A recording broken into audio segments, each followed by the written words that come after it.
Hola, ¿qué tal amigos? Muy buenas tardes. Déjenme hacer una pequeña pausa técnica. Le vamos a compartir este enlace a Anita. Un momentito, por favor, Ludmi. No nos tardamos nada. Me No hay ganó el problema. video, que eran más largos los 30 segundos. Pero no. Acá entretenemos a todos. Hola. Y mientras, ¿qué te parece? Está No buenísimo. me deja, no me deja compartir. Ahí está, compartir. Entonces, esto es cuestión es que nos hizo ahorita una jugarreta Siempre lo técnico en el último minuto es no tiene palabra de honor, la tampoco. verdad. Exacto. Pero bueno, a ver, déjame, nada más que nos confirme Anita que ya me tiene para para empezar y no empezar la plática y que ella empiece a lanzar la señal después. Solo un Sí, momentito. no te Pero mientras preocupes. tanto, pues estamos aquí muy Aprovecho y voy cerrando pestañas porque tengo 1000 pestañas abiertas y se me está friseando la computadora. no, y Entonces, ahorita que el internet anda hecho un grosero, así listo. es. Dice Anita que ya estamos. Entonces, pues bueno, vamos a Saludos, empezar. Anita. Sí, ahí anda, en los controles técnicos. Vamos a empezar con esta aventura maravillosa. Antes que nada, Ludmi, un súper abrazo por estar aquí, Igual.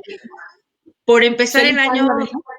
sí, por empezar el año de la mano contigo, con un proyecto increíble que nos vas a platicar, pero sobre todo porque hay mucha gente que ahorita en este momento, fíjate que he notado, que la gente está un poco sorprendida de lo que está pasando a nivel escolar con los hijos.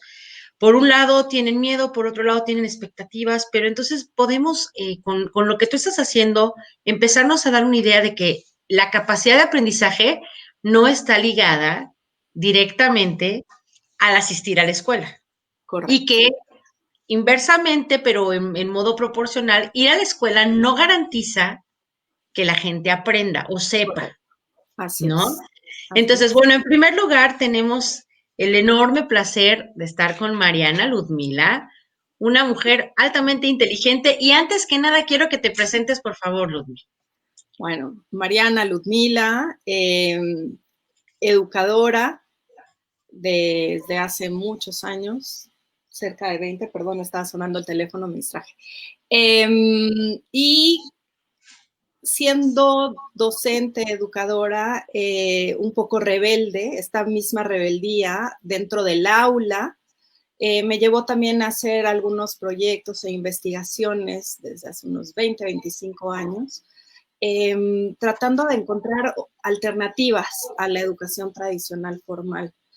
Y ha sido todo un camino muy interesante que me ha llevado también a recorrer el mundo, a recorrer escuelas alrededor del mundo y trabajar por más de 40 países en proyectos también de tecnología y educación, implementando precisamente tecnología con gobiernos a gran escala, con ONGs.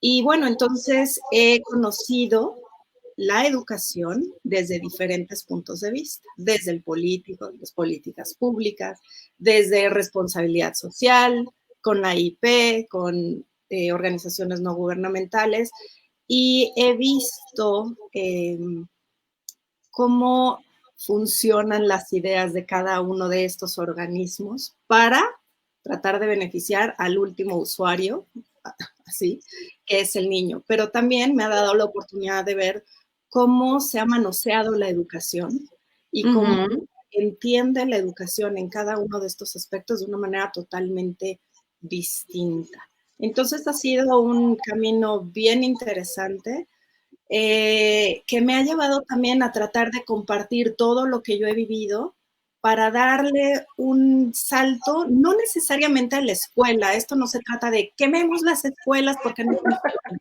sino de entender que hay un sistema que funciona con engranes, es un engranaje completo que es muy lento, si un engrane no da vuelta lo suficientemente rápido, igual no alcanzamos la velocidad de lo que está sucediendo fuera del sistema educativo.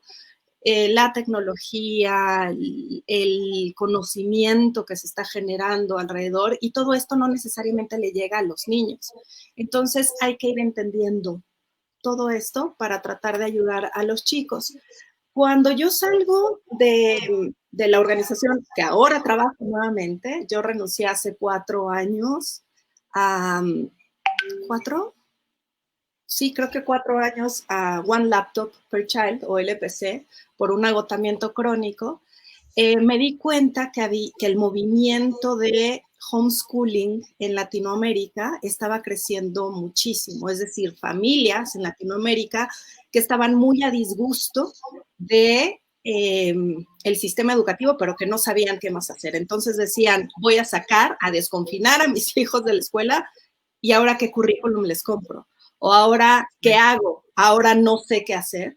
Y a partir de ahí, entonces empezaban a tomar decisiones basadas en el miedo, en la ignorancia, en la falta de información, y surgieron también muchas empresas nuevas, improvisadas, tratando de cubrir esas necesidades o aprovechándose de la falta de información de estas personas, a ofrecer servicios que en realidad no cubrían lo que las personas realmente estaban buscando.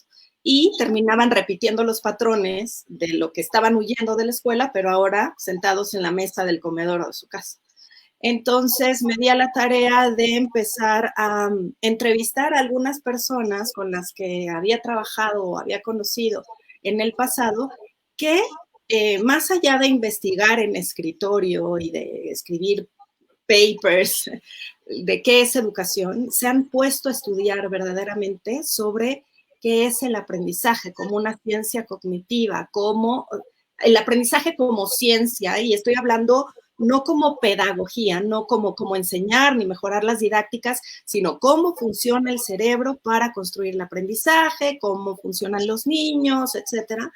Y lo que quise hacer fue convertirme en un puente para que esta información que estaba llegando en las investigaciones a Harvard, a la Escuela Pontificia de la Academia Pontificia de las Ciencias, etcétera, le llegara directamente a los padres de familia que estaban buscando esa información. Entonces empecé a hacer esas entrevistas y de repente surgió Edularity y surgió Desescolarizados, que tuvo un boom en 2 años, creció a cerca de 16,000 familias alrededor de Latinoamérica e incluso en otros países.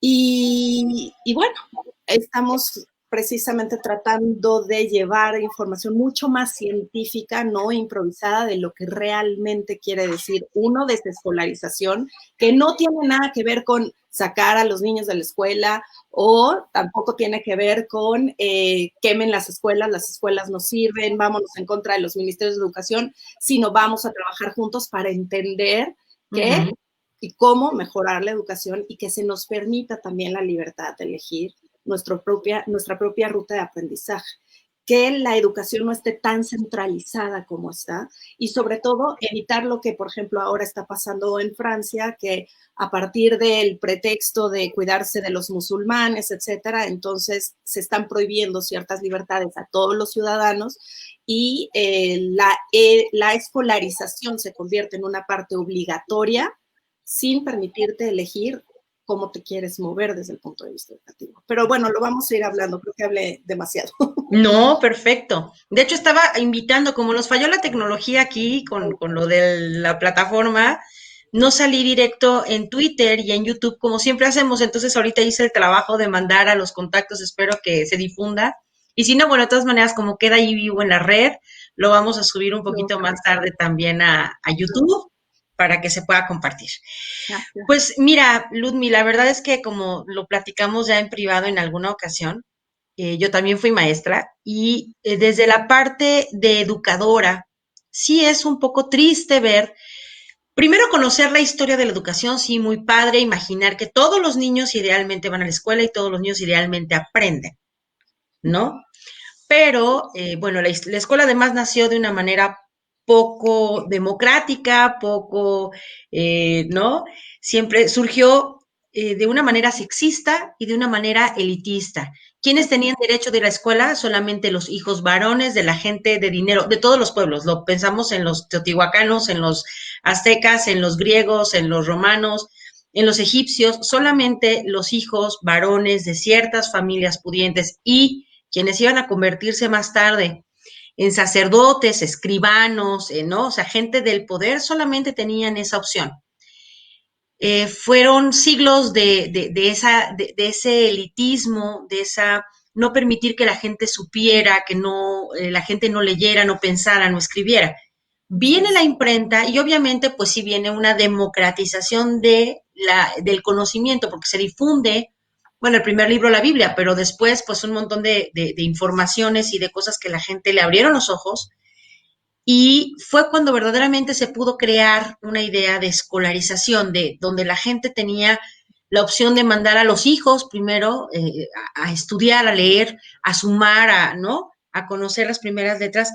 Pero al final de cuentas, este largo y tortuoso camino ha dado por resultado que, desde mi punto de vista muy humilde, que la verdad a lo mejor no es tan cierto, pero es lo que yo percibo, se creó un modelo como en el que se tiene que meter toda la gente, todos los pueblos del mundo se tienen que meter a una misma camiseta. Y es bastante imposible hacer que un mismo modelo le quede a toda la gente, porque así como las personas somos diferentes, hay chaparritos, gorditos, flaquitos, altos, anchos, de hombros pequeños, de brazos gordos. No a todos nos queda la misma camiseta, ni la misma talla, ni el mismo color. Entonces, creo que ha sido un poco, sí, muy padre la idea de mandar a los niños a la escuela en una situación de democratización de la educación, por un lado. Por otro lado, sí, la parte de la sociabilización. Es muy importante que los niños creen ligas con otros niños, que aprendan, que compartan los saberes y los haceres para aprender a hacer también de otras maneras estas famosas competencias que durante años la gente creía que era como competir con el de al lado y a ver quién es más padre y más fuerte y más rápido, pero no, sino competencias de cuán competente eres tú para hacer, pero que al fin de cuentas es un mito. O sea, al final creo que cuando la escuela se quiere como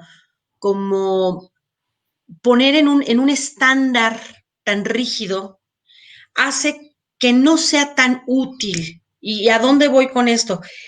Eh, por ejemplo, la escuela de Finlandia, que es la escuela puntera en el mundo, pues le queda a los finlandeses, y no estoy diciendo que no seamos tan chingüengüenchones como ellos, simple y sencillamente que tenemos una idiosincrasia y una cultura y un bagaje cultural centenario totalmente diferente al de los finlandeses. Ni tenemos el clima, ni tenemos el número de población, ni tenemos la capacidad económica, ni la sociedad se parece a la finlandesa. Entonces, el modelo de Finlandia es muy padre, el modelo de Singapur es padrísimo, sí, pero tampoco somos Singapur. Entonces, ¿qué es lo que ha pasado o qué es lo que ha orillado a que los padres como tú tomen estas decisiones? Primero, a lo mejor de pronto pudiera ser una decisión de querer que tus hijos primero sean muy felices en el tiempo de la escuela, porque ese es, al final de cuentas, creo que una misión fundamental, que si traes hijos al mundo, los hagas felices.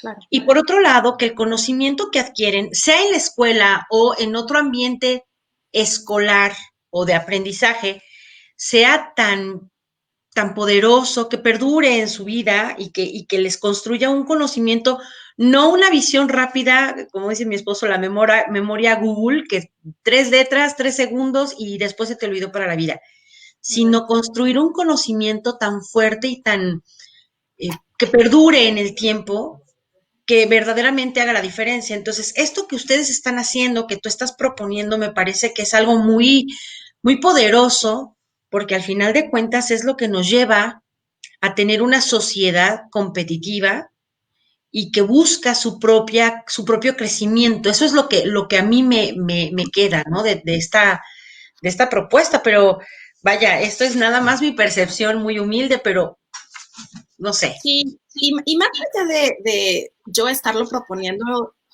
somos un grupo de padres y además esto no es una idea nueva, ¿no? El concepto como educados en casa, en realidad, oficialmente comienza en Estados Unidos en los años 70 con familias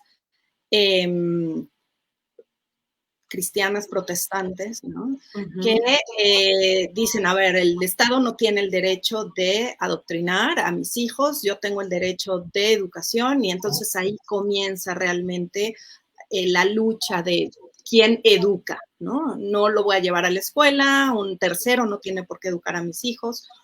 Y a partir de eso ha ido creciendo poco a poco, cada vez más, en diferentes tonalidades, ya no necesariamente o únicamente a través de ciertas creencias o religiones, sino familias que incluso son totalmente agnósticas y dicen, realmente lo hago por un tema de educación o de academia, y no estoy hablando de lo mismo, ¿no? Me refiero a educación moral o formativa, y la otra es, sí, porque realmente académicamente creo que le puedo ofrecer mejores oportunidades desde casa con otros currículums o con otros programas o inventándome yo mi programa, y a partir de eso se hacen diferentes tonalidades y diferentes modelos con cada familia. Familias que son altamente estructuradas, familias que son sumamente relajadas y llevan un currículum o no llevan currículum y llevan un programa mucho más relajado. Y nada, o sea, esto ha ido creciendo y además creció aún más a partir de la pandemia, de este encierro en donde muchas familias dijeron, a ver, estoy pagando colegiaturas de 2,000, 10,000, 20,000 pesos mensuales para que sienten a mi hijo en una computadora a tener clases de Zoom por 6, 8 horas. Y estas son realmente las clases que tienen. Bueno, muchos decían, yo estoy pagando por una escuela en donde tiene, no sé, canchas de fútbol o el salón de computación o las clases de inglés. Exacto. Estabas pagando por las instalaciones. Ahora no tengo las instalaciones y me estoy dando cuenta de qué tipo de clases son, mejor los saco. O por lo menos los voy a sacar un año, me ahorro esas colegiaturas y ya en un año o dos, cuando todo esto de la pandemia pase, me preocupo por qué voy a hacer desde el punto de vista educativo. Y sí, entiendo que ha habido una deserción a todos los niveles, pues yo diría que el 50%. Sí, y obligado por la situación económica, porque también muchos padres trabajan de manera independiente, no son empleados federales que deben buscar su sustento de otra manera y que ahorita no lo tienen, pues claro que se la van a pensar y van a decir, a ver, si mi hijo está siendo autodidacta, porque al final de cuentas, yo creo que si podemos tomar algo bueno de la pandemia, y así lo he dicho, lo he sostenido desde el día uno, si algo bueno, a lo mejor soy demasiado positiva, pero si algo vamos a tomar de la pandemia y vamos a decir qué bueno, qué bien nos hizo fue que a todos nos volvió a fuerzas virtuales porque podemos ahora sí comunicarnos con los hijos en el mismo idioma, por un lado. Por otro lado, sí podemos darnos cuenta de la cantidad y la calidad de los contenidos que hay en Internet y nosotros podemos decidir qué darle a los hijos.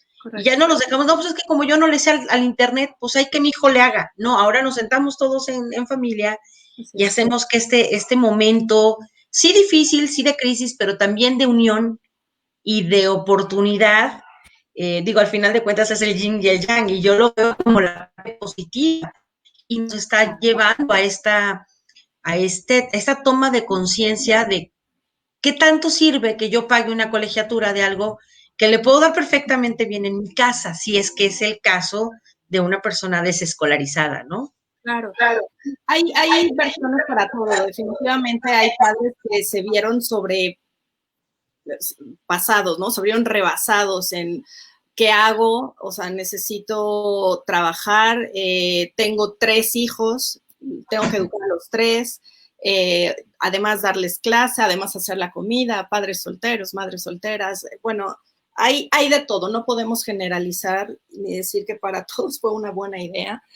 Muchos maestros que también se vieron rebasados en cuanto a trabajo y además educar a sus propios hijos, pero bueno, en general algo que sí noté es que muchos han tomado la decisión de de no regresar a sus hijos oficialmente a las escuelas.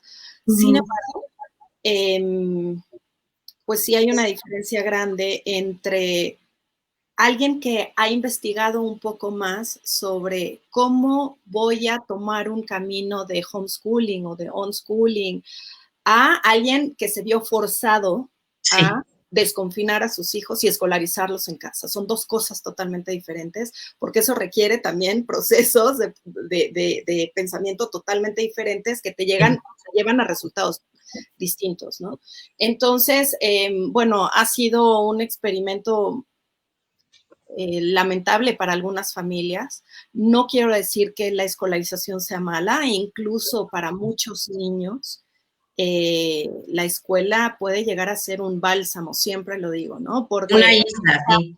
No tienen o la nutrición intelectual o la nutrición incluso comida, ¿no? Es donde los alimentan, o simplemente se sienten más seguros fuera de casa. Son más felices porque en casa viven violencia, no hay espacio para jugar, no hay juguetes, vaya, así es. Híjoles, es que al mismo tiempo que la escuela como concepto puede ser tortuosa para muchos, para otros sí es una isla, es la parte feliz de la infancia, ¿no? Totalmente. Entonces, bueno, insisto, no quiere decir saquemos a todos los niños de la escuela, que no existan las escuelas, sino simplemente poner bajo la lupa el concepto de escuela general como una maquinaria estandarizadora en donde todos entramos al mismo tiempo, todos aprendemos lo mismo y los que no estén estandarizados, las mentes que no trabajen de la forma en que la escuela nos impone, el que el currículum nos impone, no sirven. Y entonces también nos creemos que estas personas que no funcionan igual al estándar o a la mayoría están mal, no funcionan, son los burros, son los que no sirven para el sistema. Entonces, bueno, hay cosas que se tienen que ir manejando y eso es una de las intenciones también de desescolarizados. La desescolarización en realidad quiere decir decolonizar la mente, ¿no? Y esto siempre lo digo, la desescolarización no quiere decir desconfinar a los niños de la escuela, porque hay familias que sacan a los niños de la escuela para repetir los patrones de la escuela y sentarlos en la mesa del comedor a llenar libros por 6 horas, cuando sería horrible tenerlos sin ningún compañero, sin ningún roce social, tal vez viviendo ciertas violencias o repitiendo ciertos patrones familiares que no sean los más adecuados. E incluso hay escuelas que son desescolarizadoras. Ok, entonces es importante entender que la desescolarización va mucho más allá del término quememos las escuelas, que es lo que todo el mundo quiere. Cerremos las puertas, quememos pupitres y no volvamos a la escuela. ¿Qué clase de escuela, por ejemplo, logra, o sea, en mi concepto, una escuela que logra verdaderamente ese conocimiento perdurable, es una escuela que no sienta a los niños por horas en un pupitre a subrayar y copiar del libro, es una escuela que hace vívida la información. Y esto mismo lo están trasladando ustedes a casa. ¿Con qué modelo están trabajando ustedes? ¿Cómo hacen? Es decir, digo, yo tengo un chamaco de preparatoria y él ya tiene muy planificado, pero si yo tuviera un niño de primaria y te dijera, oye, Ludmi, yo quiero desescolarizar a mi hijo, ¿qué me recomiendas? Es decir, sé que cada familia y cada niño tiene sus propias necesidades. Yo tengo un par de sobrinos que hicieron este homeschooling porque estaban en una iglesia cristiana y hacían sus lecas y más o menos ahí tenían que ir un día al zoológico y un día al museo. Sí entiendo un poco, pero no lo entiendo por completo porque yo siempre fui maestra de sistemas tradicionales. Entonces, para mí sí es un poquito lejano el concepto porque no lo asimilo pensando en una escuela que logra que la gente no vaya a la escuela. ¿Cómo es esto? Una de las primeras premisas en las que nos vamos acostumbrando es que una persona no aprende si no es enseñada. Ok. Si tú me dices, ¿qué en tu vida ha sido cuál en tu vida ha sido uno de los aprendizajes más grandes para ti? Piénsalo. ¿Está relacionado con la escuela? ¿Lo aprendiste en la escuela? Generalmente no. Generalmente no. O sea, a lo mejor en la escuela te enseñan a utilizar, eso, bueno, esa era mi misión, la que yo me arrogué, era enseñarle a los niños a utilizar las herramientas para que pudieran ellos generar su propio conocimiento. Correcto. ¿No? Pero no le enseñas a o sea, digo, le enseñas a leer y le enseñas a escribir y le enseñas a sumar, pero el resto de conocimientos sobre sobre esa base, sobre ella se construye el conocimiento, ¿no? Pero ¿cómo le das a un niño? Ya le enseñaste las herramientas y ahora. Es que es al revés. Ok. Tú a un niño no le enseñas, y nos vamos a lo más básico, y vamos a decir, ay, bueno, pero esto es ridículo. No le enseñas a andar en bicicleta, lo ayudas. No le enseñas a caminar, lo ayudas. No le enseñas a hablar, lo ayudas. Okay. Ahora, pero me vas a decir, estamos hablando de cuestiones académicas.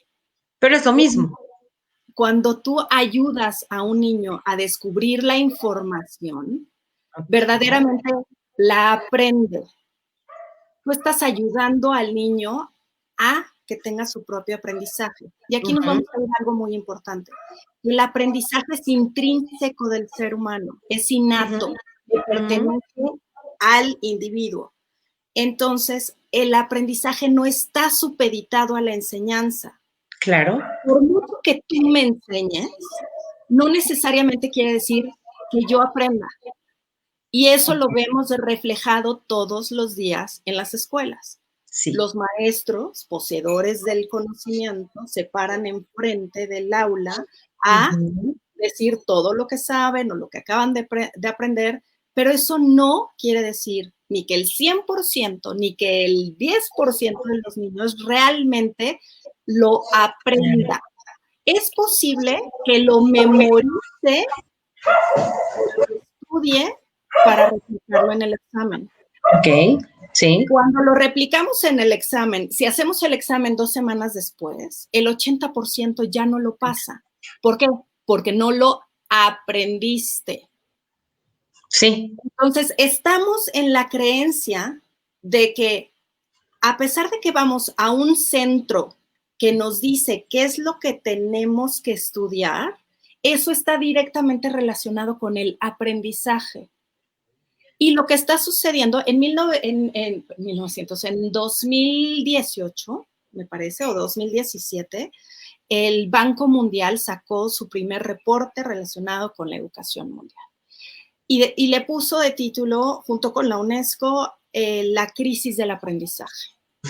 A mí me parece una tontería el título, porque en realidad nunca puede haber crisis en el aprendizaje.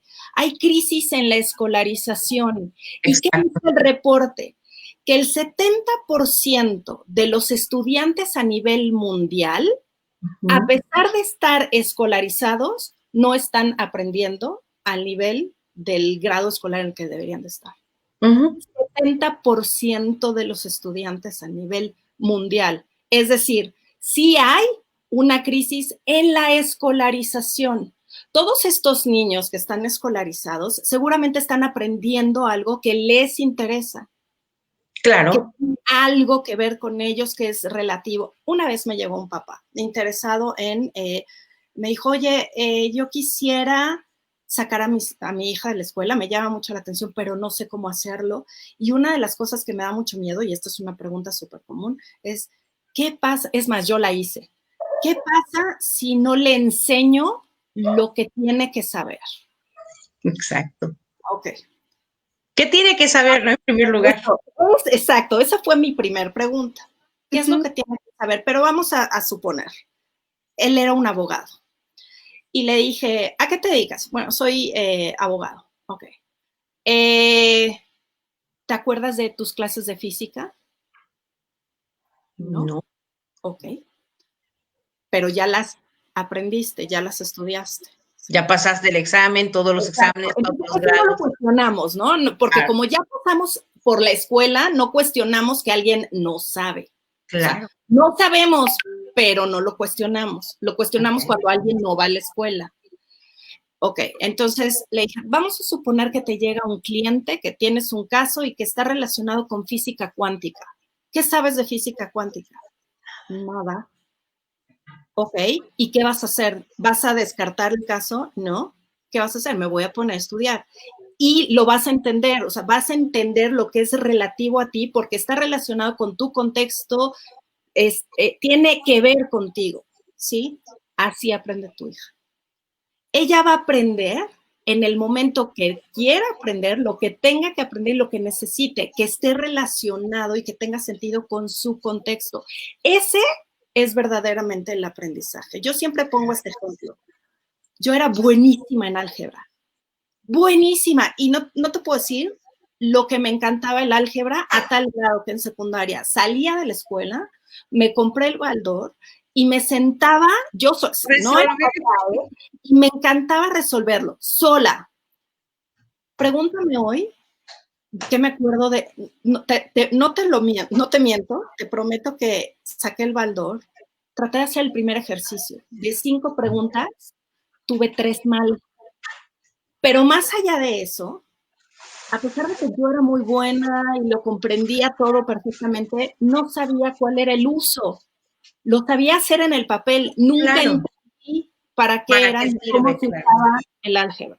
Entonces, una cosa es el estudio, el papel, y otra cosa muy distinta, el aprendizaje. Esto de aprendizaje es lo que estamos tratando de compartir con las familias.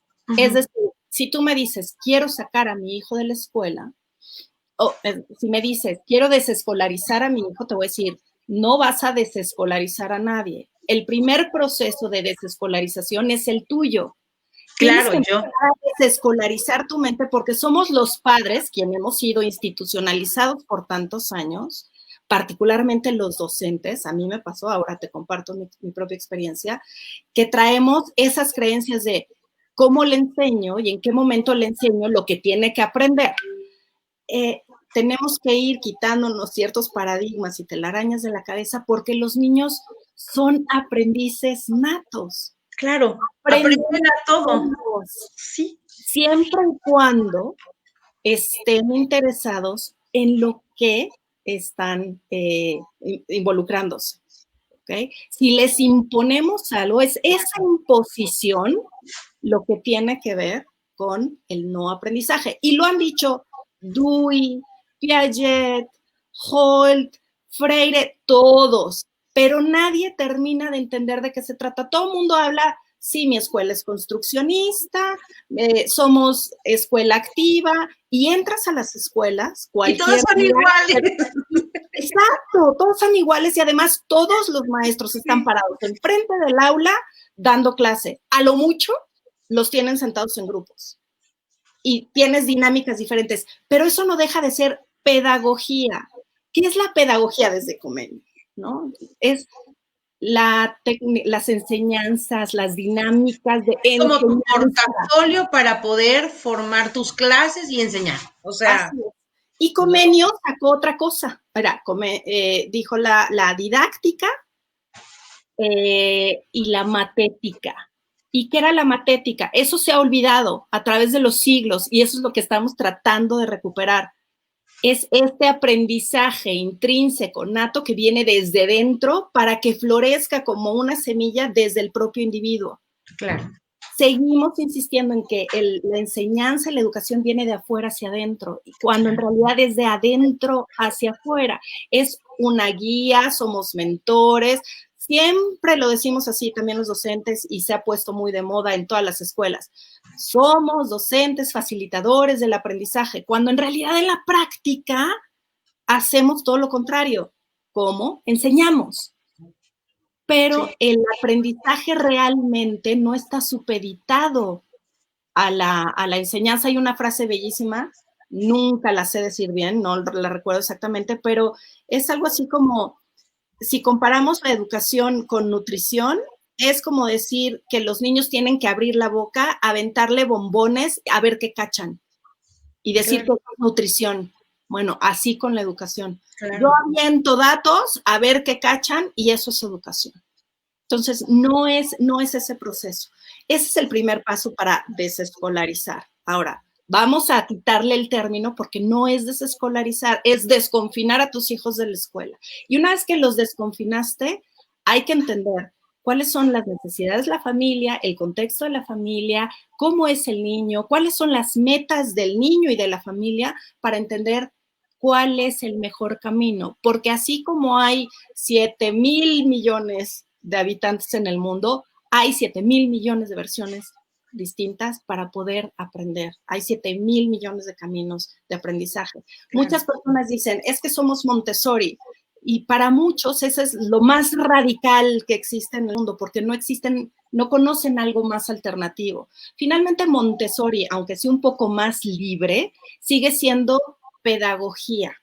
Sí, porque tiene horarios, porque tiene, o sea, quieres pintar hoy, pero vas a pintar de la manera que se debe pintar. Vas a recortar, pero sí, claro. Así es. Hay algo dentro de la escolarización, o digamos desde centros educativos escolares, que sí son aún más libres. Uno de ellos es el modelo Reggio Emilia, que no es ni una señora ni un señor, es una ciudad en Italia. Después de la Segunda Guerra Mundial decidieron que no querían repetir los patrones cognitivos que los llevaron a tomar ciertas decisiones relacionadas con la guerra y que querían limpiar la mente de los niños. Siempre trabajar con los niños más chiquitos porque es en donde hay mayor plasticidad cerebral. Si tú trabajas con alguien más grande, es difícil que le cambies ideas y paradigmas. Disonancia cognitiva, ese choque, ¿no? Entonces, trabajas con los más chicos y desde chicos a largo plazo vas creando nuevas ideas. Estos chicos, en esta comunidad llamada Reggio Emilia, trabajaban en un preescolar libre, en el bosque, en la calle, se mojaban, agarraban hojitas. Entonces, era una comunidad en donde las maestras, que en realidad son guías, los observaban para ir viendo cómo el propio niño interactuaba con la naturaleza y cómo se comunica él mismo con otros seres humanos, con su medio ambiente, etc. Y ha sido un éxito maravilloso, pero nadie lo conoce porque en realidad, se sale de la escolarización tradicional formal y entonces cómo mides si aprendiste o no, no puedes medir con PISA y estándares, ¿no? Entonces, bueno, no es tan Eso es lo que preocupa mucho a los papás. O sea, si yo no le doy a mi hijo, por ejemplo, el pensamiento es, si yo no le doy a mi hijo un modelo tradicional medible, si yo lo llevo a un Montessori, cuando termine la educación primaria, ¿a dónde lo voy a llevar? O sea, no vas a ver nada. No vas a ver casi, o sea, como se me figura como si lo sacaran de la película de Jumanji, así con pieles, barbas, y lo metes a un modelo cuadrado y no va a caber. Esa es una idea que los papás tienen, entonces tú les tienes que ayudar a ellos verdaderamente a desconfinarse, ¿no? Así es. Y es bien simpático porque cada vez menos, pero uno de los argumentos más comunes dentro de las familias que hacen educación en casa o educación sin escuela es que no están educando o no estamos educando a los niños para el mundo real. Y la respuesta es, ¿en qué mundo? El mundo real son 4 paredes en donde tienes que estar sentado 8 horas, 8 meses, por 280 días. ¿No? Bueno, si es el mundo real, si estás preparando oficinistas. No está mal ser oficinistas, pero estás preparando gente totalmente estandarizada que necesita estar sentada trabajando. Y así es como surge la escuela. Estaba tratando de buscar un artículo que escribí hace tiempo, no lo encuentro, ahora lo sigo buscando, de cómo surge la escuela obligatoria en Prusia después de la Segunda Guerra Mundial. Entonces, ahora lo busco. Pero es bien interesante porque la segunda escuela más o menos libre, una escuela desescolarizadora, digamos, son estas Summer Hills o las conocidas como escuelas democráticas, en donde los propios niños deciden una vez a la semana, una vez al mes, qué es lo que quieren aprender todos en comunidad y junto con maestros, docentes, padres de familia que también entran, que se vuelven mentores, son los chicos quienes toman decisiones a manera de mayoría y de votos. Y ellos mismos toman decisiones sobre si alguien hizo mal, cómo... ¿Qué será la consecuencia, más bien? Exacto, cuáles son las consecuencias para este chico, pero cómo lo platicamos, no castigos, no premios. Okay. No, pero consecuencias como ocurre, sí, en la vida real. Así es. Prácticamente votando tanto el tema como la consecuencia, y eso sí es la vida real, ¿no? Así es. Entonces, bueno, hay un sinfín de opciones con currículum, sin currículum. Mis hijas, por ejemplo, en un inicio, cuando nosotros empezamos esto, mi hija menor, que tiene ahora 18 años y está aplicando para la universidad, nunca fue a la escuela. Bueno, sí, fue 4 meses a la escuela en Kinder 2. No cuenta, supongo, pero... Para la SEP no. Exacto, para la SEP para la SEP no, pero bueno. Entonces, tuvo en su periodo de aprendizaje momentos en donde llevamos un currículum porque ella lo pedía, porque ella lo necesitaba, decía, ahora sí, quiero aprender biología y química y física y aquí está todo tu plan, a veces en línea, a veces llegaban los libros, probamos de todo, había temporadas y coincidían las edades, fíjate que fue muy simpático, que cuando mi hija cumplió 12 años, la mayor, y también cuando la pequeña cumplió 12 años, ambas pidieron su propio plan de estudios, pero también cuando ambas tenían cerca de 14, 15 años, empezaron a cambiar las dinámicas por algo muy, muy similar, aun y cuando se llevan 5 años de diferencia. Tuvieron etapas en donde, y este es uno de los miedos más grandes de todos los padres, hicieron YouTube todo el día. Todo el día. Y este es uno de los argumentos también más comunes. Es que si yo saco a mi hijo de la escuela no va a hacer nada y se la va a pasar viendo YouTube. Ok, primero, sí, si a los 14 años lo sacas de la escuela después de haber estado escolarizado 14 años, ¿qué es lo que te va a decir? No quiero saber nada de la escuela, no quiero aprender, realmente se va a desintoxicar. Es como cuando tú entras a un proyecto, terminas el proyecto y dices... Y no quieres nada, sí. Hoy voy a ver Netflix. Sí, bueno, sí, eso es el cerebro, así funciona. Esos son los niños, los estamos obligando a los que no les gusta, los desconfinas y necesitan un periodo de desintoxicación como todos los seres humanos lo necesitamos.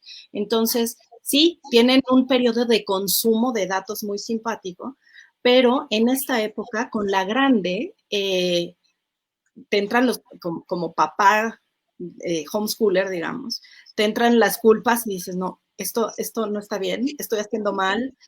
Me metí a la habitación de mi hija mayor y dije, a ver, ¿qué está haciendo? La encuentro en la computadora escribiendo turco. Llevaba semanas estudiando turco. Dije, ok, ya no me preocupo. Me callo mi boca. Entonces, y así ella llegaba y me decía, mami, ya aprendí italiano, ya aprendí francés. Yo decía, ay, pobrecita, sí, mi vida, claro que sí, pobrecita, ¿no? Tuvo una época en donde se fue a Francia, la familia con la que estuvo en Francia los invitó a Italia y ella fungió de traductora al francés. Cuando yo en casa le daba el avión y decía, ay, sí, pobrecita, seguro ya sí, claro, ya aprendí italiano. Me llama la mamá francesa y me dice, pues ella fue la que nos ayudó a estudiar italiano. Entonces le di la libertad. Eso no quiere decir, anda Tarzán, ve y edúcate solo, ¿no? Sí. Mucha gente lo cree así. E insisto, cada familia también tiene sus necesidades. Hay familias que no funcionan si no hay estructura. Claro, claro. Que no funcionan si no saben qué van a hacer a las 9, a las 11, a las 10, a la medianoche, a qué hora se van a dormir, qué van a hacer un año después. En nuestra familia no funcionaba así. Por más planes que hiciéramos, y a la fecha sí nos pasa, 2 días antes o 2 horas antes, todo se nos cambia. No funcionamos con estructuras muy rígidas. Horarias. Exacto, pero cada familia es distinta y no es que una respuesta esté bien o mal. simplemente que nos den la posibilidad de poder elegir por dónde podemos caminar y que los papás entendamos que no necesariamente necesitamos estar bajo el comando de alguien, bajo la instrucción, porque esto también se confunde mucho. Una cosa es enseñanza y guía, formación, y otra cosa es instruccionismo. Y lo que estamos haciendo en la escuela es Es instruccionismo. instruccionismo al 100%. Y pensamos que eso es enseñanza. Entonces, bueno, estamos todos revueltos. Y además, al final de cuentas, creo que la parte muy... Vuelvo a mi premisa de esta pandemia nos enseñó que podemos todos ser autodidactas en un grado u otro. Yo primero, bueno, era maestra, pero de repente mi esposo es abogado y fue muy curioso porque antes de embarazarme yo había hecho 5 semestres de derecho en una universidad en la Ciudad de México y los di de baja, no sé qué, y volví a empezar de cero en la universidad, igual derecho, ya cuando Emiliano tenía 6 años. Entonces, él hizo toda la primaria y yo hice toda la universidad en línea.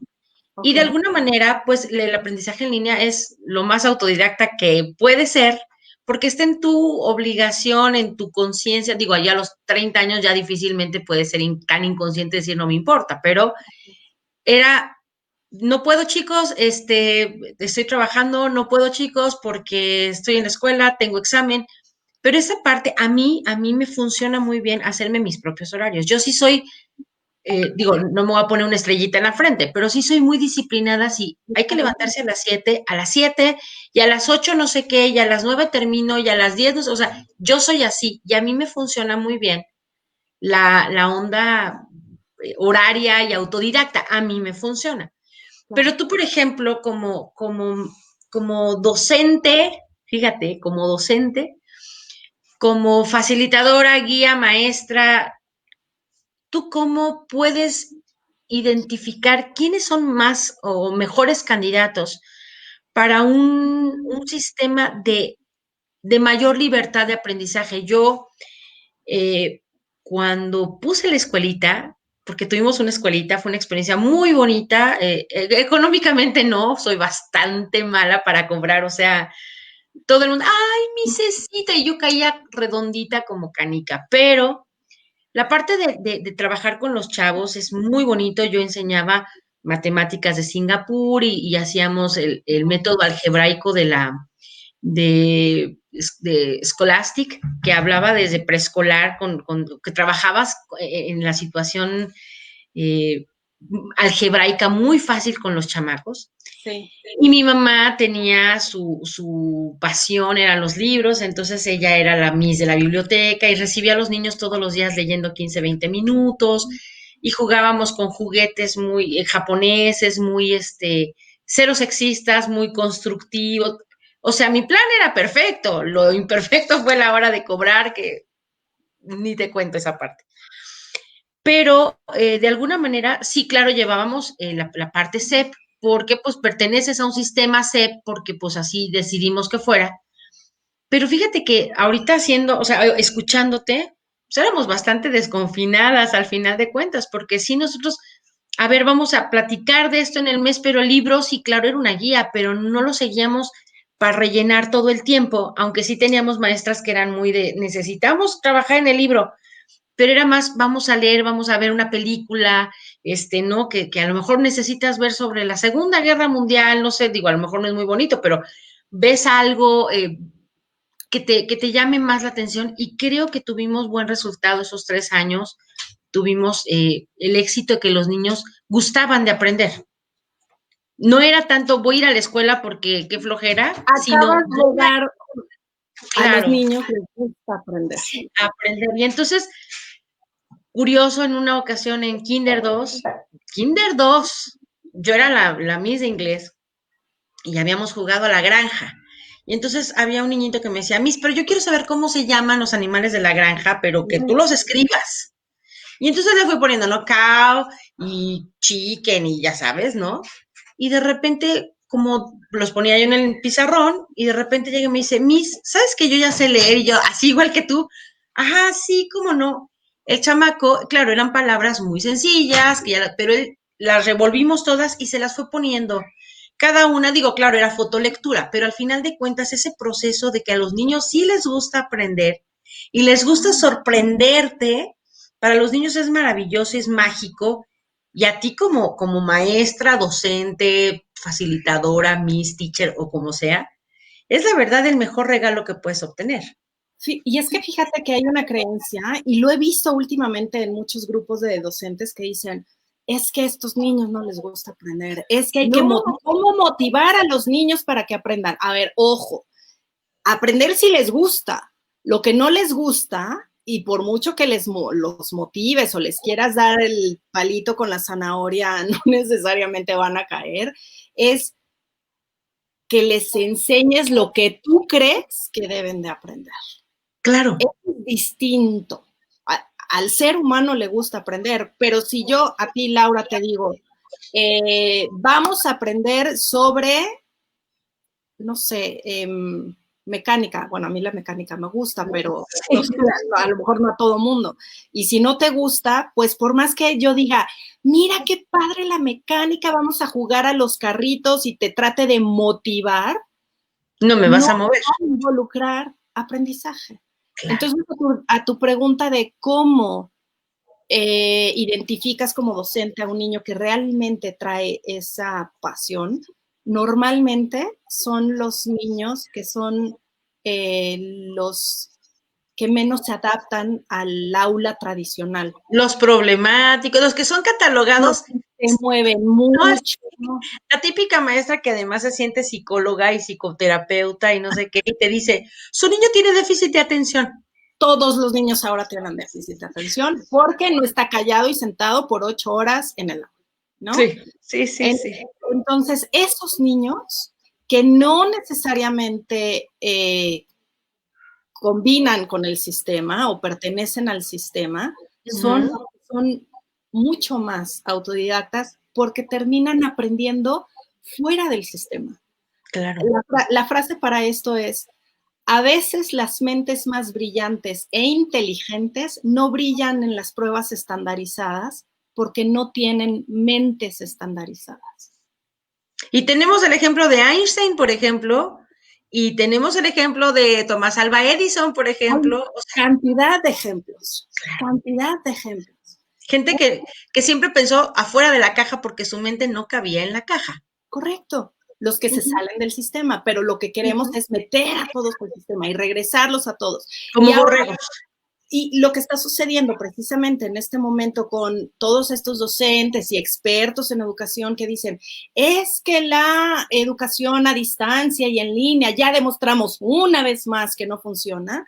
No, no es que no funcione, es que estamos tratando de poner un modelo totalmente distinto en lo tradicional, siguiendo los patrones tradicionales.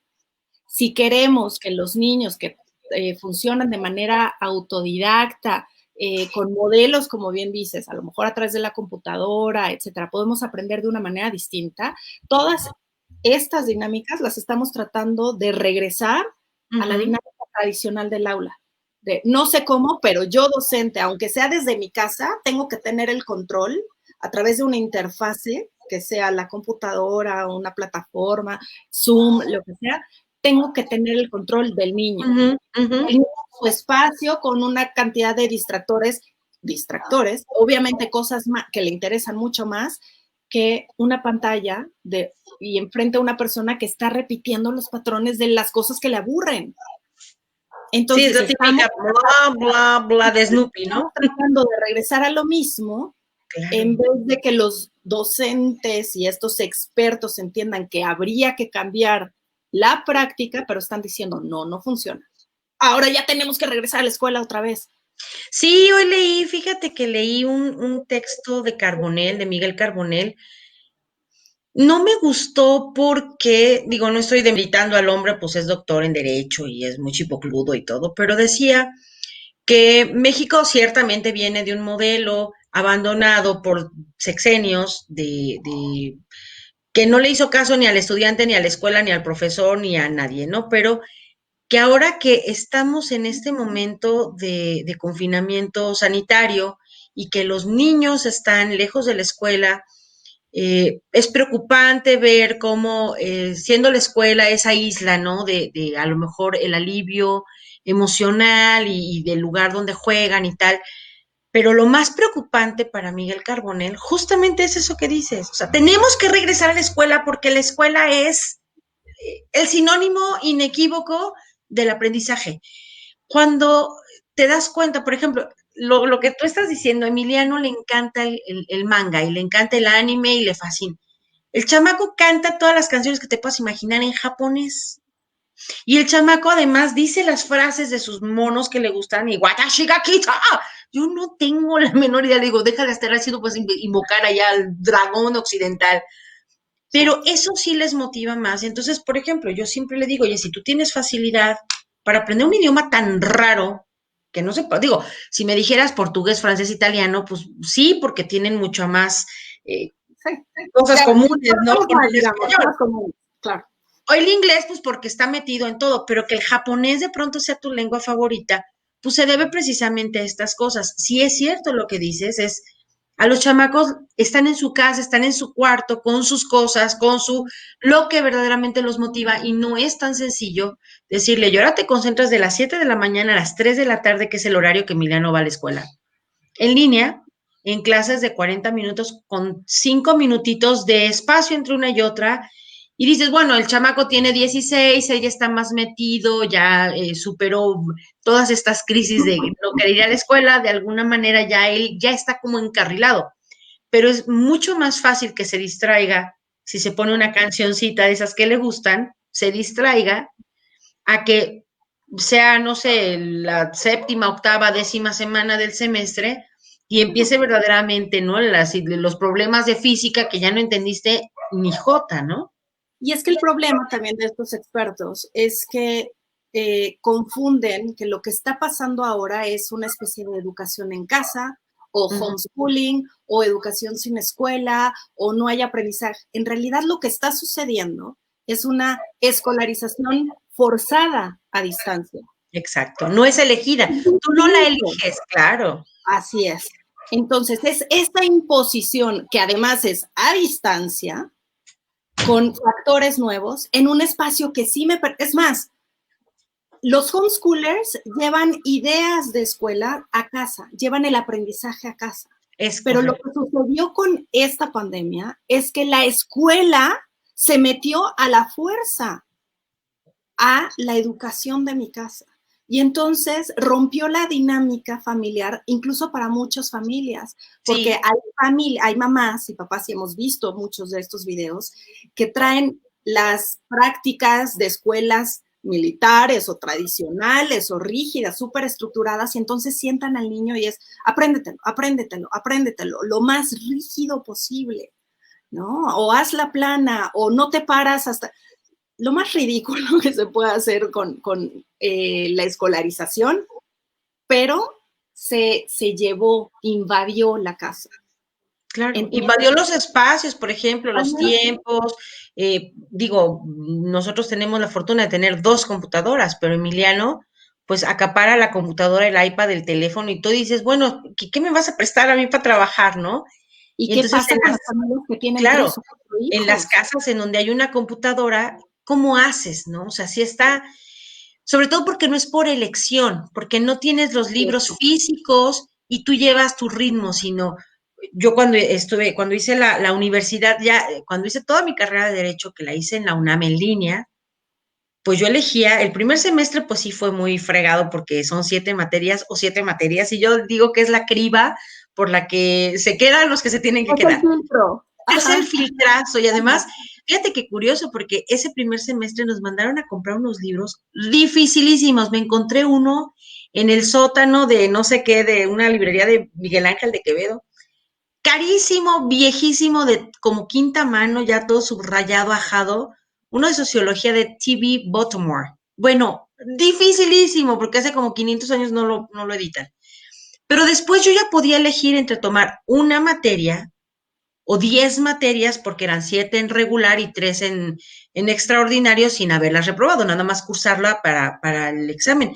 Pero tú te eliges, tú como autodidacta, tú eliges qué materias combinar, cómo puedes estudiar y tú organizas tus tiempos. Entonces, cuando tuve la escuelita que estaba justamente haciendo esa parte de la universidad, pues eran de decir, híjoles, es que me va a tocar esta que está bien perra, entonces nomás me voy a pedir 3 materias. Tú eliges cuánto y cómo y cuándo estudiar, pero ahorita la carga de trabajo es tal cual estuvieran en la escuela y Emiliano se levanta y de las 7 de la mañana a las 3 de la tarde tiene 2 recesos de 9:50, de 9:30 a 9:50 y de 12 a 12:20. Entonces come como Garfield, así, guau, guau, guau, y se sigue trabajando. Entonces es, como dices tú, llevar la escuela a casa de una manera tan rígida. Creo que leía yo en el periódico que no va a ser fácil, ni siquiera va a ser posible dar una calificación cuantitativa, mucho menos cualitativa, pero ni siquiera cuantitativa a este ciclo escolar. El pasado se terminó como pudo, pero este ciclo escolar que estamos cursando difícilmente va a poder tener un aprendizaje escolar significativo. Sin embargo, viéndolo desde el punto de vista de desescolarizados, va a ser un año en el que los niños a lo mejor aprendan a barrer, a estar en casa, a cocinar, a hacer cosas mucho más de la vida real. De alguna manera yo le invitaba a algunas de las familias del propio movimiento a que compartieran con estas familias nuevas que las empezaban a buscar. Bueno, ¿y ahora cómo le haces, no? Primero las familias que hacíamos homeschooling éramos los raros, los hippies, y de repente éramos las heroínas, ¿no? ¿Y cómo le haces? Y por favor, ayúdame. Y los salvadoras. Se me olvidó qué te iba a decir. Bueno, se me fue la idea hacia dónde iba. ¿De qué estamos hablando? A lo mejor porque te distraje con el letrerito que puse. No te preocupes. Pero ¿sabes qué me gustaría? Tal vez leerte. Ya encontré el artículo. Venga. ¿Quieres compartirlo? ¿Tienes para la pantalla? Sí, acá dame chance. Share screen. De Chrome. Y es esta, me parece. A ver. Que en esta curva de aprendizaje ya aprendimos a compartir pantallas. No era esta. Pero bueno, ya echamos el chisme de cuál era mi... No es esta, espérame. No. ¿Esta no es? No. Déjame ir quitando páginas. Tienes pestañas abiertas. Sí. No, bueno, tengo todas las pestañas abiertas. Dame 3 segundos más, pestaña de Chrome. No hay ningún problema. Acá está. ¿Es esta? Sí. Listo. Ahí está. Dice, un poco de historia sobre cómo comienza la idea de la escolarización obligatoria según lo describe John Taylor Gatto en uno de sus libros. La estructura de la escuela estadounidense al estilo del siglo XX comenzó en 1806 cuando los soldados aficionados a Napoleón derrotaron a los soldados profesionales de Prusia en la batalla de Jena. Cuando tu negocio es vender soldados, perder una batalla así es serio. Casi inmediatamente después, un filósofo alemán llamado Fichte pronunció su famoso discurso a la nación alemana, que se convirtió en uno de los documentos más influyentes de la historia moderna. En efecto, le dijo a los prusianos que la fiesta había terminado, que la nación tendría que formarse a través de una nueva institución utópica de educación forzada en la que todos aprenderían a seguir órdenes. Y entonces, al final de una guerra estatal con bayonetas, el mundo dio a luz a la escuela obligatoria por primera vez en la historia de la humanidad. La escolarización forzada moderna comenzó en Prusia en 1819, con una clara visión de lo que las escuelas centralizadas podrían ofrecer. 1, soldados obedientes al ejército. 2, trabajadores obedientes a las minas. 3, servidores públicos bien subordinados al gobierno. 4, empleados bien subordinados a la industria. 5, ciudadanos que piensan igual acerca de los principales problemas de estandarización, ¿no? La parte del discurso del filósofo alemán Fichte que fundamenta la creación de un nuevo modelo de educación es esta. Esta es la clave. La nueva educación, dijo, debe consistir esencialmente en esto: que destruya por completo la libertad de la voluntad en el suelo que se compromete a cultivar y que produzca, por el contrario, una estricta necesidad de las decisiones de la voluntad, siendo lo contrario totalmente imposible. La voluntad se puede forzar para que sea dependiente con confianza y certeza.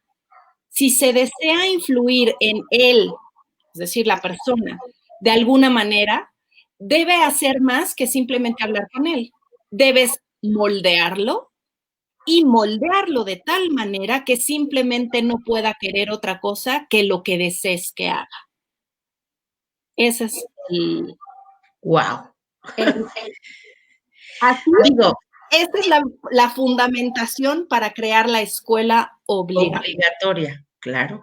La escuela tradicional, porque si tú dices obligatoria, a cualquier papá le escaldaría la espalda y diría, yo no voy a meter a mi hijo a una escuela obligatoria en donde moldeen su mente para ser el sumiso perfecto, el obrero perfecto. Así es como surge realmente en Estados Unidos el argumento de no, esto no le pertenece a un tercero, me pertenece a mí. Claro. ¿No? Pero, a ver, por ejemplo, en esta idea de le pertenece a los padres la obligación de darle a los hijos la mejor educación que sea posible. En México, por ejemplo, y tú no me dejarás mentir, los papás mandan a los hijos, a los niños, mandan a los alumnos. En primer lugar, la palabra alumno me parece totalmente ofensiva. O sea, decirle a alguien que no tiene luz, que no tiene inteligencia, se me hace muy duro, pero mandan a los alumnos a la escuela a que sean educados en la escuela. En México nos quitaron o nos imprimieron la idea de que, como dices, la boca abierta y aventarle bombones, los niños son como un vaso al que solamente se le meten conocimientos en la escuela. En la escuela se les tiene que dar conocimiento, cultura, educación, pero de alguna manera como que le quitaron a los papás esa idea de que la educación pertenece a los padres. Y hoy, en este confinamiento, los papás están sí verdaderamente mordiéndose los codos porque dicen, es que qué difícil es enseñarle a los niños. Claro, porque y ahora sí, el trabajo de una maestra es muy valorado. Tengo una amiguita que es maestra preescolar y dice, pues los papás, todo el mundo, es que qué difícil, o sea, ¿cómo le enseño a mi hijo? No, no, no le tienes que enseñar, el niño está aprendiendo, pero ahora sí está muy bien valorado el trabajo de los maestros. Y sin embargo, seguimos creyendo que es a ellos a quienes corresponde esa obligación de enseñar. Es que en unas pocas generaciones nos acostumbramos, nos escolarizamos o institucionalizamos la mente y nos acostumbramos a creer que efectivamente es a través de un tercero al que le entregamos el cheque en blanco de la responsabilidad de te toca educar a mi hijo. Y tanto nos desligamos de eso, que yo he visto en muchos grupos de familias que dicen, a mi hijo se le cayó el café en la mesa, ¿qué hago? ¿Lo regaño o no lo regaño? A ese nivel es que ya no sabemos qué es educación, formación, a quién le corresponde, exacto. ¿Cómo formamos a los niños? Cuando en realidad la educación sin escuela existe desde la prehistoria. La escuela es un concepto nuevo. Realmente los niños eran educados en comunidad, eran educados en casa, y no necesariamente a través de hoy matemáticas 1, día 1, y este es el plan.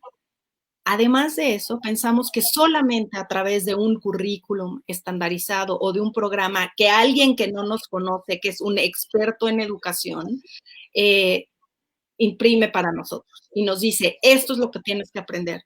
Pero qué billonésima parte de todo el conocimiento del mundo, sobre todo del que se está duplicando cada determinados años, cada vez más exponencialmente, ¿qué de todo eso que se está generando le estamos enseñando a los niños en esos programas que siguen teniendo 150 años o que siguen siendo programas para formar a niños para una segunda, primera, cualquier revolución industrial, excepto para lo que está pasando y va a pasar en el futuro? Y para una comunidad en particular, o sea, eso es algo que es increíblemente doloroso, o sea, sí es imposible, o sea, de verdad suena como una palabra muy dura, pero es imposible creer que un niño de la ciudad de Monterrey, Nuevo León, tiene el mismo, el mismo nivel mesurable, no de capacidad, sino mesurable a través de cualquiera de estas pruebas PISA, etcétera, que un niño de la costa de Guerrero. Y no estoy diciendo que el niño de la costa de Guerrero sea tonto y que el niño de Monterrey sea listo. Simple y sencillamente que sus realidades son tan diversas que lo que un niño de la costa, ahorita por ejemplo dice Luis David, dice, el descubrimiento de nuevas competencias para la vida en sociedad son aprender a barrer o rapear. Suena a lo mejor un poco fuerte, pero es cierto. Durante generaciones los niños no han sabido hacer cosas de la vida real, por un lado. Y aprender, por ejemplo, un niño de la costa, un niño de Zihuatanejo, de Playa Larga, un niño de Playa Larga en Zihuatanejo, ¿cuál es lo que es más importante para él? ¿Aprender a hacer edificios o aprender a tirar atarraya para sacar pescado? O sea, no estoy diciendo que no sea El niño de Monterrey no va a saber. No vas a ver comer pescado, ya no digas tú sacar, comer un pescado. Entonces, el contexto sí es determinante, en efecto, o sea, suena triste pensar que quieren meter en un molde como de galletitas a todas las mentes, desgraciadamente. Y por otro lado, la calidad, cuando tuvimos de escuelita que presenté mi proyecto y que me lo aprobaron sin moverle una coma y que llego yo con el que era el jefe del sector y lo vio, lo primero me dijo, no, esto no puede ser. Porque tú te tienes que sujetar a la CEP. Le dije, oiga, o sea, yo estoy superando, o sea, lo que me da CEP es como mi base y yo estoy como 10 escalones arriba. No, tú no puedes porque tú vas a opacar a las escuelas federales que están en mi sector y esas dos escuelas federales son mis escuelas estrella. Y yo decía, oye, pero si puedes arrastrar a esas escuelas, yo te comparto el plan de trabajo, o sea, te comparto para que sepas. No, porque a mí me conviene como sistema mantener a todos amarraditos a la base más bajita de todos. Y eso es doloroso para la sociedad nuestra actual, es doloroso, porque a esa base lo tienen atado a los niños. Me estaba diciendo, nos están pintando la casa y el señor que nos está pintando la casa dice, mi hija tiene 8 años. Y cuando empezó las clases en línea le dijo, papá, es que esto parece como de Plaza Sésamo. O sea, y yo le explicaba, decía, es que desgraciadamente cuando se lanza un programa así de extenso para todos los niños del país, se tiene que buscar el estándar mínimo. Por tristeza, el nivel Plaza Sésamo es al que todos los niños, los más adelantados y los menos adelantados, pueden acceder. Si tú le pones un nivel no Plaza Sésamo, sino ya como tipo de 8 años de un niño que hace homeschooling, pues el 97.9% se va a quedar con cara de what.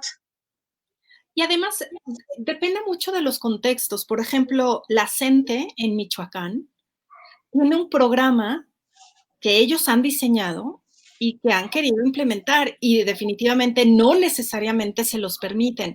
Por eso una de las insistencias es, permítanos a los individuos, primero, la Constitución dice la educación es obligatoria y lo que mucha gente entiende es la escolarización es obligatoria y hay que tener mucho cuidado porque en realidad en muchos países sí están llevando a ese camino a los ciudadanos y llega a ser tan fuerte que entonces ninguna familia, ni ningún docente, nadie más puede tomar otras decisiones que no sea el mismo currículum, todos al mismo tiempo, totalmente estandarizado y completamente centralizado.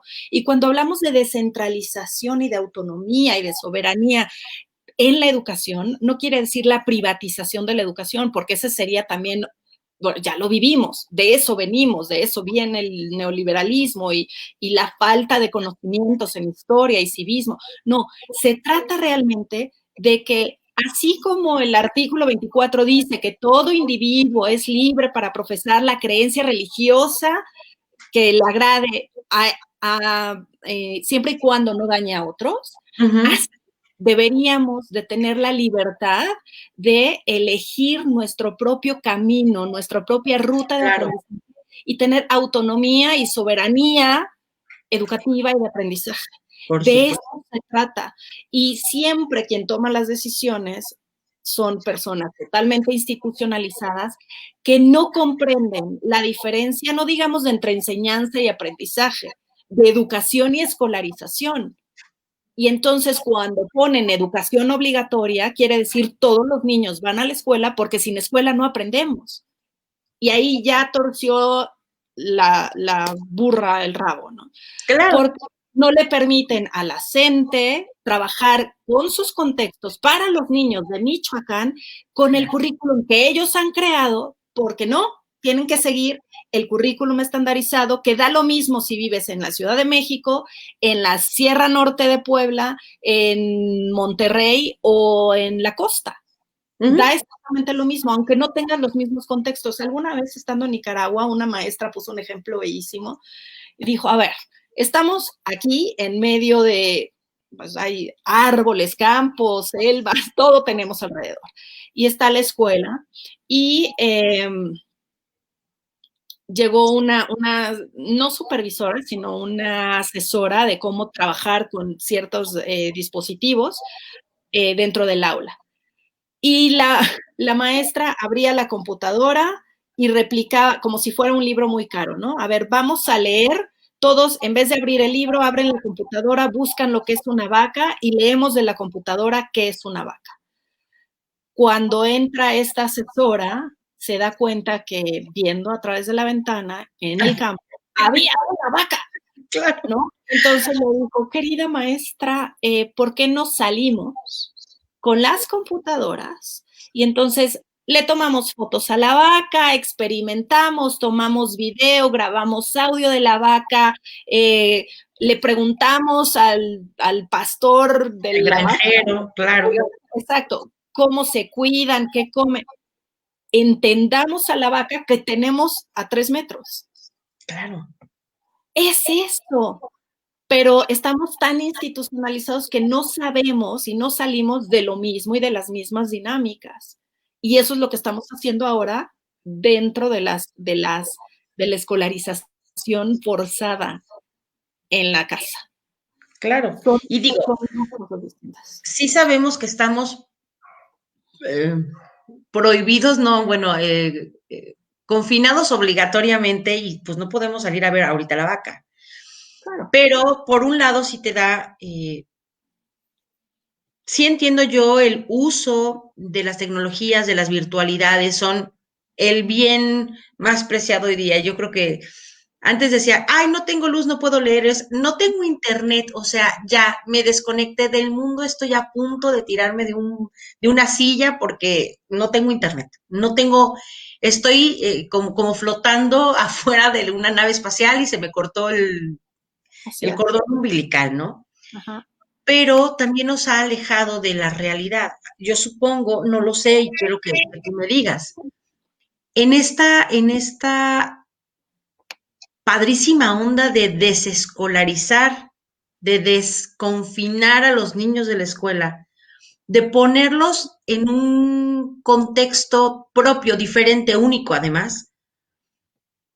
¿Cómo es la educación en sí? Es decir, los niños cursan primero, segundo, tercero de primaria, obtienen un certificado. ¿Qué hacen ustedes? ¿Cómo de alguna manera se maneja la educación? ¿Qué es lo que se obtiene? Vaya. Hay de todo. Hay familias que, insisto, tratan de hacer algo mucho más tradicional y entonces compran programas para tener, digamos, un bastón de donde agarrarse, sentirse seguros y saber qué voy a hacer el día 1, matemáticas 1, sumas y restas, y a partir de ahí empezamos a llenar libros.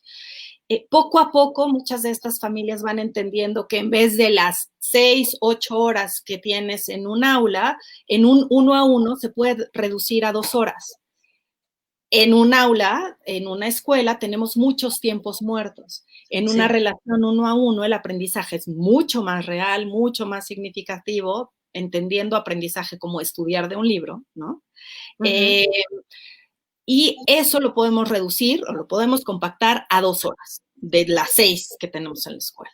Entonces, bueno, muchos van descubriendo que así va funcionando y después va sucediendo algo muy interesante que es parte de también la desescolarización mental. Algunas familias van entendiendo que este tema en particular mi hijo ya se lo sabe, se lo aprendió hace 2 años, vamos a saltárnoslo. Pero hoy en particular mi hijo quiere aprender de los gusanos. No vemos los libros y nos vamos al jardín y aprendemos de los gusanos y buscamos en enciclopedias o en Wikipedia o en internet videos, etcétera, sobre los gusanos. Entonces, hoy no aprendimos la tercera lección que correspondía al día 3 del currículum o del programa.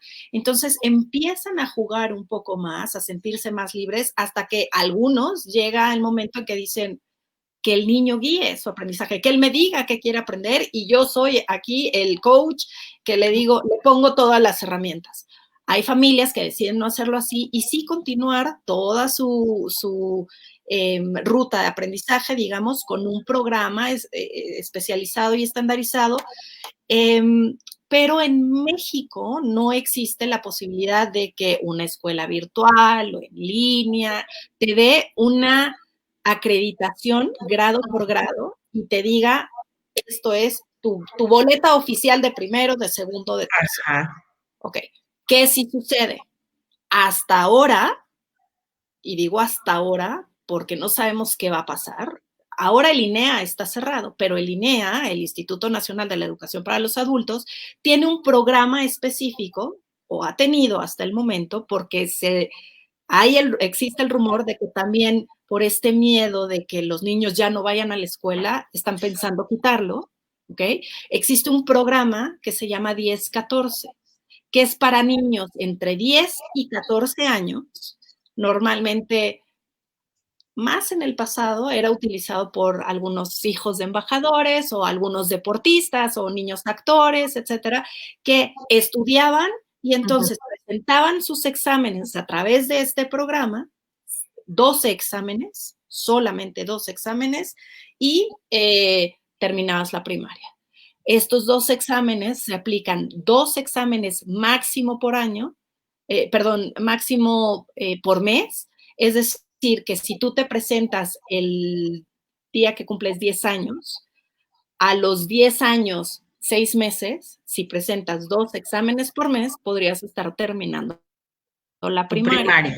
Así hasta los 14 años. Mi hija menor, sí, por ejemplo, mi hija mayor hizo la primaria a los 12 años, completó sus 2 exámenes y terminó unos 3 o 4 meses antes de lo que su generación, porque ella sí fue hasta tercero de primaria, de lo que su generación terminó. Entonces ella terminó con su generación 4 meses antes. Pero en el proceso de mi hija menor, que ya estábamos totalmente relajados, pues la certificación, ¿qué? ¿No? O sea, no es representativa de tu aprendizaje. La certificación la necesitamos por si necesitamos viajar, para que entres a la escuela o por cualquier otra cosa. Entonces ella presentó su primaria a los 14 años. Y después, a los 14 años, ya tenía su certificado y a los 15 años, justo cuando cumplió los 15 años, el INEA también te permite hacer de la misma manera, una manera parecida, la secundaria. Hay 2 maneras. La primera, cumples 15 años, al 15 años un día, dices, vengo a hacer mi secundaria. ¿Qué necesito? Te hacen un examen diagnóstico. 4 materias hay en ese examen diagnóstico, son como 120 preguntas, una cosa así, y vamos a suponer que es matemáticas, español, algo relacionado con sociales y con ciencia, ¿no? Que no pasaste matemáticas. Entonces, pasaste todas las preguntas que tenían que ver con español o lengua, naturales y sociales. Si no pasaste matemáticas, entonces te entregan un paquete de libros, te guardan tus otras calificaciones y te dicen, presentas, estudias estas materias, presentas tus exámenes y una vez que presentes tus exámenes y los apruebes, aquí está tu certificado. Ok. Ahora, suponiendo que ese primer examen diagnóstico lo pasas, te entregan tu certificado. ¿Ok? Entonces, lo más sencillo. Y a partir de ahí, bueno, pues igual, la secundaria, la preparatoria abierta y ahora hay infinidad de oportunidades. Que si Ceneval, que me parece carísimo, no me parece la mejor opción, pero bueno. No, pero bueno, es una opción para lo mejor. Yo sí he conocido, por ejemplo, gente que desde muy jovencita entró a trabajar, por ejemplo, al Poder Judicial y que saben, porque lo han trabajado, saben 10 veces más que un pasante de derecho. ¿Por qué? Sí, porque no, pero me refiero a prepa. Ceneval prepa. Yo creí que estabas hablando ya de la certificación, es padrísima esa. Prepa Ceneval me parece un poco caro y ya hay muchas más opciones más baratas y más fáciles. Hay Colbach, hay escuelas que te ayudan a pasar el examen año y medio o en menos, en 3 meses, 4 meses. Hay una cantidad impresionante para certificarte. Y son los mismos certificados, o sea, no hay otra entidad institucional, educativa, que emita estos certificados más que la SEP. Entonces, cuando tú sales de una escuela pública o privada, dice certificado de primaria, secundaria, preparatoria es distinto por los diferentes modelos, pero dice, no sé, escuela 3 Marías, bla, bla, bla. En este caso dice certificado de primaria, INEA, punto. No tiene ni mayor ni menor valor. Vale lo mismo. Yo creo que de alguna manera el dicho es siempre, papelito habla. Si tú no tienes tu certificado, no vales. Y no es que no valgas, no es que no sepas. Hay gente que sabe muchísimo y no terminó la primaria, no la hizo ni siquiera, ¿no? Yes. Pero es gente que a lo largo de su vida ha aprendido filosofía o es buenísimo en matemáticas, pero pues nunca fue a la escuela formal. Pero fíjate que esa es una muy buena idea. También supongo, no sé, a lo mejor de pronto no es así, pero por medio de esta fórmula que ustedes están proponiendo, a lo mejor gente adulta podría también tener estas habilidades de aprender y compartir como gente grande y posiblemente hasta incluso sí tener su certificado INEA, porque debe de ser también un logro muy bonito, ¿no? Tener tu certificación, aunque tengas 60 años y seas una persona mayor. Eso debe ser muy padre. Y eso, el INEA lleva años haciéndolo y la verdad es que hacen una labor maravillosa. A mí lo que me preocuparía es que efectivamente por este miedo de que están pululando, digamos, saliendo por las alcantarillas las familias que quieren educar sin escuela, entonces quieran cerrar estos caminos que en el caso de México son una bendición, porque hay países en donde ni se te ocurra sacar a tus hijos de la escuela o ni se te ocurra buscar algo alternativo, porque no hay opciones. Todos entran sí o sí a la misma edad, estudian al mismo tiempo. Por ejemplo, el caso de Francia es bien interesante. El caso, el sistema educativo francés es bien particular, es complicado. Cuando mi hija estuvo allá de intercambio, la menor entraba a las 7 de la mañana, regresaban, comían a casa, tenían 1 o 2 horas de comer y después tenían que regresar y salían hasta las 5, 6, dependiendo del día de la tarde. Y es un sistema muy machetero, muy, muy, muy machetero.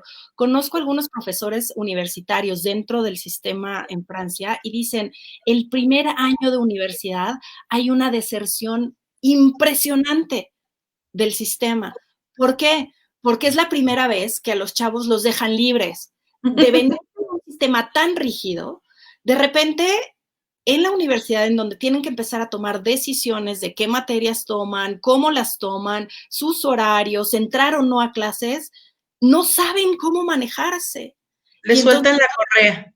Hay que retomarlos y justamente sucede esto de la deserción porque no saben ser autodirigidos, autogestionados, autómatas. Autodidactas ni siquiera, ¿no? Entonces, ¿cómo aprendes a ser autodirigido y tomar decisiones? Pues tomando decisiones, y a tomar decisiones se aprende desde chiquito. Entonces, si no empezamos a practicar eso durante los periodos formativos, ¿qué sucede? Lo mismo que sucede en Francia cuando los dejas libres, hay este periodo de desfogue, ¿no? De no sé Claro. cómo hacerlo. No sé qué hacer con tanta libertad. Correcto, correcto. Y ese es el problema de los sistemas tan rígidos y tan estandarizados. Sí existe países en donde incluso el unschooling, que digamos es un modelo distinto al homeschooling porque es un modelo más radical, más libre, en donde efectivamente no llevas un currículum, no tienes que presentar matemáticas 1, tercero de primaria, este programa o este currículum o estos estándares son los que tienes que cumplir. El unschooling es niño aprende hoy gusanos, mañana arañas si tú quieres, y eso es lo que quieres aprender, y ya veremos cómo certificamos. Eso existe en Sudáfrica, es legal. Entonces, estos países primermundistas, ¿no? Desarrollados, son los que son más rígidos y están más estructurados. Y países en donde supuestamente vamos muy retrasados en lo educativo, etcétera, tenemos más opciones. El peligro, el problema es que alguien llegue a tomar decisiones para cambiar constituciones y nos pongan todos estos candados, en donde, insisto, ni sindicatos, ni docentes, ni padres, ni nadie tenga más el poder de decisión de la educación de nuestros niños más que el Estado. Pero más allá de eso, no solo es la educación, claro que es lo más importante, la educación y la programación de nuestros hijos y qué es lo que queremos o permitimos o no que consuman mentalmente, sino como sociedad, y lo hemos vivido en los últimos años, qué es lo que manejamos como un pensamiento común, ¿no? Y a partir de eso, la lectura que compartiste, la lectura colectiva, el video que compartiste en la mañana, habla precisamente de todo eso, de una descolonización, de una decolonización mental que es algo muchísimo más profundo, como desde el punto de vista social, la escuela va implementando ciertas ideas de desarrollo económico, de cómo hay que superarse, etcétera, para buscar algo mejor. Y ahí hay una cantidad de falacias que precisamente se hablan en esa lectura, que es bien interesante. A lo mejor podríamos poner un pedacito, ¿te parece? Sí, mira, me está diciendo Anita si podemos ir cerrando y Bueno. ponemos la lectura. ¿Qué te parece si todavía te da chance? Porque es que, híjoles, Luzmi, nos falta tu proyecto, que era el quid de la plática, pero, mira, ¿qué te parece si todavía tienes tiempo dentro de 8 días? Iniciamos precisamente con la lectura. Es que es una lectura que vale mucho la pena, no nada más por la lectura en sí, sino también porque las personas muchas de las personas que participaron, pues son gente muy reconocida y que tiene mucho que aportar a esta maravillosa lectura. Entonces, mira, vamos a ponerlos una pausa y dentro de 8 días continuamos porque nos tienes que decir justamente tu proyecto que es muy, muy interesante. Además es internacional, no es cualquier cosita. Entonces, ay, nos tienes que platicar de todo eso, por favor. Claro, con mucho Y gusto. y pues a todos los que estuvieron aquí, muchísimas gracias por su apoyo, por su paciencia, porque la tecnología hoy nos jugó una mala pasada y solo salimos por Facebook, pero no importa, vamos a subirlo más tarde a YouTube y a Twitter para que nos hagan favor de difundirlo también. Y Luzmi, muchísimas gracias, qué mejor inicio de año que de tu mano. No, al Muchísimas contrario. gracias. Lo mismo digo, muchas gracias y también gracias a Anita, que ahí está en los controles de Floor Manager. Y pues sí, nos vemos el jueves para Parte 2. sí, la parte 2. Parte 2. Pues a todos, muchísimas gracias. Y Daniela, Cristi, Susana, Luis David, todos los que estuvieron por aquí, mil gracias. Nos vemos dentro de 8 días y un beso a todos. Muchísimas gracias, Ludmi. Bye. Bye, cuídense. Chao.